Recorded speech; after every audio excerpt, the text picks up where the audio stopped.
researchers in the late 1940s kept 5 people awake for 15 days using an experimental gas-based stimulant. They were kept in a sealed environment to carefully monitor their oxygen intake so the gas didn't kill them, since it was toxic in high concentrations. This was before closed-circuit cameras, so they only had microphones and 5-inch thick glass porthole-sized windows in the chamber to monitor them. The chamber was stocked with books, cots to sleep on but no bedding, running water and toilet, and enough dried food to last all 5 for over a month. The test subjects were political prisoners deemed enemies of the state during World War II. Everything was fine for the first 5 days. The subjects hardly complained, having been promised falsely that they would be freed if they submitted to the test and did not sleep for 30 days. Their conversations and activities were monitored, and it was noted that they continued to talk about increasingly traumatic incidents in their past, and the general tone of their conversations took on a darker aspect after the 4-day mark. After 5 days, they started to complain about the circumstances and events that led them to where they were, and started to demonstrate severe paranoia. They stopped talking to each other and began alternately whispering to the microphones in one-way mirrored portholes. Oddly, they all seemed to think they could win the trust of the experimenters by turning over their comrades, the other subjects in captivity with them. At first, the researchers suspected that this was effect of the gas itself. After 9 days, the first of them started screaming. He ran the length of the chamber, repeatedly yelling at the top of his lungs for 3 hours straight. He continued attempting to scream, but was only able to produce occasional squeaks. The researchers postulated that he had physically torn his vocal cords. The most surprising thing about this behavior is how the other captives reacted to it, or rather, didn't react to it. They continued whispering to the microphones until the second of the captives started to scream. The 2 non-screaming captives took the books apart, smeared page after page with their own feces, and pasted them calmly over the glass portholes. The screaming promptly stopped. So did the whispering to the microphones. After 3 more days passed, the researchers checked the microphones hourly to make sure they were working, since they thought it impossible that no sound could be coming with 5 people inside. The oxygen consumption in the chamber indicated that all 5 must still be alive. In fact, there was the amount of oxygen 5 people would consume at very heavy levels of strenuous exercise. On the morning of the 14th day, the researchers did something they said they would not do to get a reaction from the captives. They used the intercom inside the chamber, hoping to provoke any response from the captives who were afraid were either dead or vegetables. They announced, "We are opening the test chamber to test the microphones. Step away from the door and lie flat on the floor or you will be shot. Compliance will earn one of you your immediate freedom." To their surprise, they had a single voice respond in a calm voice. "We no longer want to be freed." Debate broke out among the researchers and military forces funding the research. Unable to provoke any more response using the intercom, it was finally decided to open the chamber at midnight on the 15th day. The chamber was flushed with the stimulant gas and filled with fresh air, and immediately voices from the microphones began to object. 3 different voices began begging, as if pleading for the life of loved ones, to turn the gas back on. The chamber was opened, and soldiers were sent in to retrieve the test subjects. They began to scream louder than ever, and so did the soldiers when they saw what was inside. 4 of the 5 test subjects were still alive, although no one could rightly call the state that any of them were in life. The food rations past day 5 had not been so much as touched. There were chunks of meat from the dead test subjects' thighs and chest stuffed in the drain in the center of the chamber, blocking the drain and allowing 4 inches of water to accumulate on the floor. Precisely how much of the water on the floor was actually blood was never determined. All 4 surviving test subjects had large portions of muscle and skin torn away from their bodies. The destruction of flesh and exposed bone on their fingertips indicated the wounds were inflicted by hand, not with teeth as the researchers initially thought. Closer examination of the position and angle of wounds indicate that most, if not all of them, were self-inflicted. The abdominal organs below the ribcage of all 4 test subjects had been removed, while the heart, lungs, and diaphragm remained in place. The skin and most of the muscles attached to the ribs had been ripped off, exposing the lungs through the ribcage. All the blood vessels and organs remained intact. They had just been taken out and laid on the floor, fanning out the eviscerated but still living bodies of the test subjects. The digestive tract of all 4 could be seen to be working, digesting food. It quickly became apparent that what they were digesting was their own flesh that they had ripped off and eaten over the course of days. Most of the soldiers were Russian special operatives at the facility, but still many refused to return to the chamber to remove the test subjects. They continued to scream to be left in the chamber, and alternately begged and demanded that the gas be turned back on, lest they fall asleep. To everyone's surprise, the test subjects put up a fierce fight in the process of being removed from the chamber. One of the Russian soldiers died from having his throat ripped out, another was gravely injured by having his testicles ripped off, and an artery in his leg severed by one of the test subjects' teeth. Another 5 of the soldiers lost their lives. You can count the ones that committed suicide in the weeks following the incident.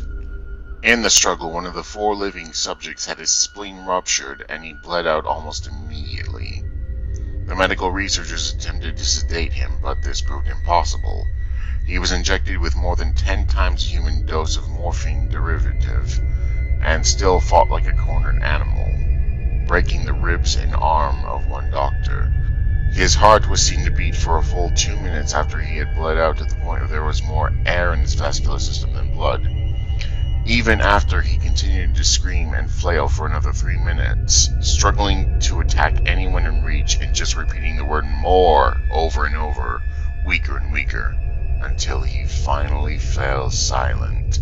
The surviving 3 test subjects were heavily restrained and moved to a medical facility, the 2 with intact vocal cords continuously begging for the gas, demanding to be kept awake. The most injured of the 3 was taken to the only surgical operating room that the facility had. In the process of preparing the subject to have his organs placed back within his body, it was found that he was effectively immune to the sedative they had given him to prepare for the surgery. He fought furiously against his restraints when the anesthetic gas was brought to put him under. He managed to tear most of the way through a 4-inch wide leather strap on one wrist, even though the weight of a 200-pound soldier holding that wrist as well. It only took a little more anesthetic than normal to put him under.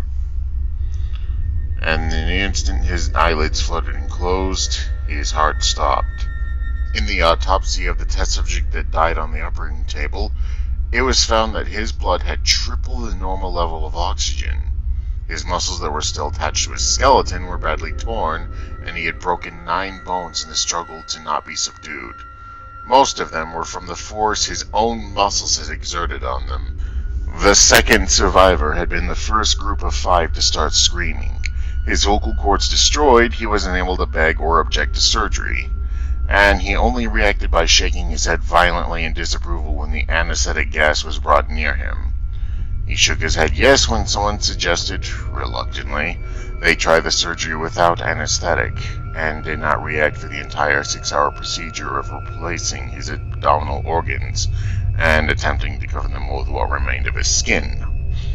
The surgeon presiding stated repeatedly that it shouldn't be medically possible for the patient to still be alive. One terrified nurse assisting the surgery stated that she had seen the patient's mouth curl into a smile several times whenever his eyes met hers.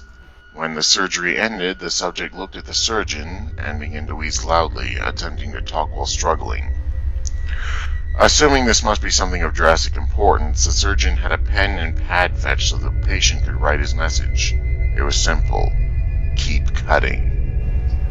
The other 2 test subjects were given the same surgery, both without anesthetic as well, although they had to be injected with a paralytic for the duration of the operation. The surgeon found it impossible to perform the operation while the patients laughed continuously. Once paralyzed, the subjects could only follow the attending researchers with their eyes. The paralytic cleared their system in an abnormally short period of time, and they were soon trying to escape their bonds. The moment they could speak, they were again asking for stimulant gas. The researchers tried asking why they had injured themselves, why they had ripped out their own guts, and why they wanted to be given the gas again. Only one response was given: I must remain awake. All three subjects' restraints were reinforced and they were placed back into the chamber, awaiting determination as what should be done with them. The researchers, facing the wrath of the military benefactors for having failed to save the goals of the project, were considering euthanizing surviving test subjects. The commanding officer, an ex-KGB, instead saw potential and wanted to see what would happen if they were put back on the gas. The researchers strongly objected, but were overruled. In preparation for being sealed in the chamber again, the subjects were connected to EEG monitors and had their restraints padded for long-term confinement. To everyone's surprise, all three stopped struggling though, and it was let slip that they were going back on the gas. It was obvious at this point that all three were putting up a great struggle to stay awake.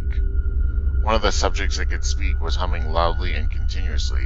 The mute subject was straining his legs against the leather bonds with all his might. The first then right, then left again for something to focus on.